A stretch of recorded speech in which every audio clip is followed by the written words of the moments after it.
তোমাকে যতটা ভালোবাসি এতটা ভালো নিজেকেও বাসিনি। মাফ করে দিও যদি তোমার মনে কষ্ট দিয়ে থাকি। কে জানি কাল হয়তো বেঁচে নাও থাকতে পারি।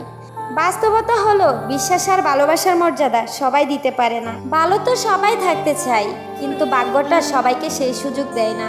নিজের জীবনের লড়াই নিজেকে লড়তে হয়। যে জ্ঞান তো অনেকেই দিবে, কিন্তু কেউ সঙ্গ দিবে না। কিছু কিছু মানুষ আছে যারা অপরাধ না করেও অন্যের কাছে সব সময় দোষী হয়ে থাকে, যেমন আমি। যার রাগ বেশি সে নীরবে ভালোবাসতে জানে, যে নীরবে ভালোবাসতে জানে তার ভালোবাসার গভীরতা বেশি। আর যার ভালোবাসার গভীরতা বেশি তার কষ্টও অনেক বেশি। সম্পর্ক মানে রাগ করে ছেড়ে যাওয়া নয়, রাগ ভেঙে আবার একই সাথে পথ চলা।